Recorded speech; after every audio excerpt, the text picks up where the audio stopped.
Самарқанд мемлекеттік ветеринария медицинасы шаруашылық һәм биотехнологиялар университеті Нөкіс филиалында қазіргі уақытта 1097 талаба білім алады һәм оларға 58 профессор оқытушылар тәлім беріп келмекте.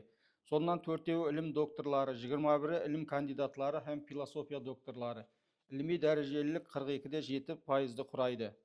Талабаларға беріліп атырған білім сапасын жақсылау бойынша материалдық техникалық база, оқу методикалық, ілімі инновациялық жұмыслар, халықаралық байланыстар һәм рухи ағартушылық тарауларда әмелге асырылатын іләжларды қамтыған алда әрбір кафедра кесімінде.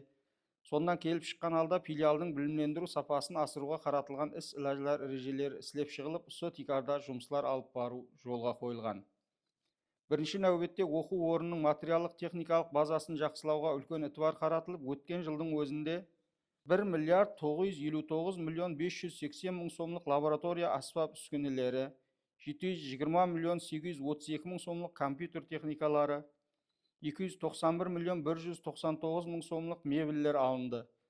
Филиалда жамы 138 интернет тармағына жалғанған компьютерлер, 26 видеопроектор, 10 электрон доска, 43 видео бақылау камералары, ақпарат ресурс орайында 1 инфокиоск талабаларға сапалы білім беру бағдарында қолданылып келінбекте.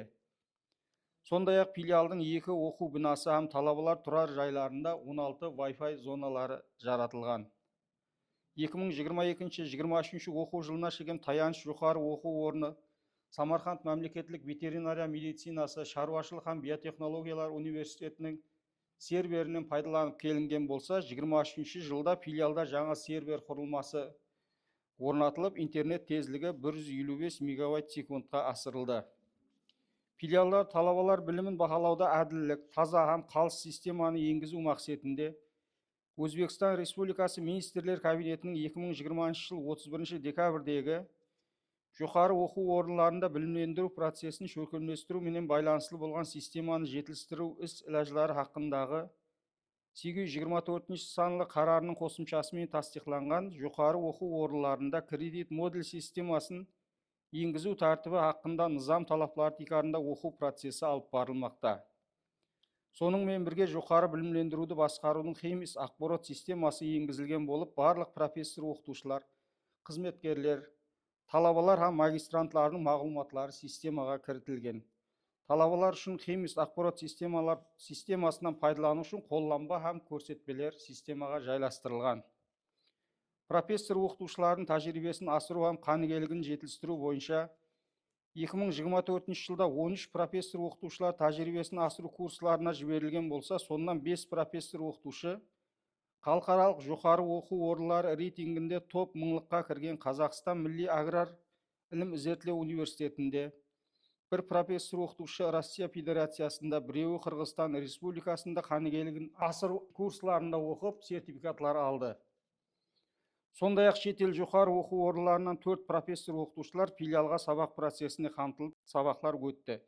2025 жылда осы күнге шейін 1 профессор оқытушы шетел жоғары оқу орнына қанігерлігін асыруға жіберіліп, 1 шетелдік оқытушы сабақ процесіне тартылды. Тастиқланған ережеге муафық филиалда жаңа әулет әдебиетларын жарату бойынша да филиал профессор оқытушылар тарапынан бір қанша жұмыслар алып барылды. Атап айтқанда 2024 жылда 2 оқу қолданба Өзбекстан Республикасы жоғары білімлендіру, ілім һәм инновациялар министрлігі жанындағы муафықластырушы кеңестен өтіп, тиісті сертификатларын алды һәм баспадан шығарылды. Бір сабақлық баспадан шығу алдында. Сондай-ақ профессор оқытушыларының ілім зерттеу жұмыслары нәтижелері бойынша 5 монография баспадан шықты. Филиалда ілімі дәрежелікті асыру һәм кафедраларда ілімі дәреже һәм ілімі атақларға ие болған қанігерлермен толықтыру бойынша да сезілерлі нәтижелерге ерсілді. 2024 жылда 5 докторант һәм ізленушілер өзлерінің ілімі диссертацияларын табысты қорғады һәм 2 профессор оқытушы доцент ілімі атағын алуға ерісті. Филиал профессор оқытушылар тарапынан шет ел жоғары оқу орындары алымларымен біргелікте 4 патент алынды. Зирек талабаларды әр тәрәплеме қолдап қуатлау, оларды ілімі ізленушілік жұмысларына бағдарлауға айрықша ітібар қаратылған болып, ұстаз шәкірт системасы тикарында да нәтижелі жұмыслар алып барылмақта. Өткен жылда көптеген талабалар шет ел жоғары оқу орындары мен халықаралық конференциялар, семинарлар һәм оқу жойбарларында табысты қатынасты. ilmi басшыларымен біргелікте мақалалар һәм тезислерін баспадан шығарды. Ең көзге көрінерлік нәтижелерден бірі филиалдың 5 талабасы президент һәм басқа да атақлы стипендиялардың иелері болды. Филиалда ветеринария һәм зооинженерия бағдарлары бойынша ilmi дөңгелеклер, сондай-ақ талабалардың бос уақытларын мазмұнды өткеруге бағдарлаушы бір қанша дөңгелеклер шөкілместірген болып, оларға көплеп талабалар қамрап алынған. Жоғарыда айтып өткенімізде 2025 жыл үшін іслеп шығылған іс-ләжілер ережемізде де филиалда білімдендіру сапасын жоғарылату бойынша жоғары көрсеткішлерге ерісуді алдымызға мақсат етіп қойғанбыз. Һәм жәмәатімізбенен жоғары табыстарға ерісіп бару жолында біргелікте жұмыстар алып барамыз.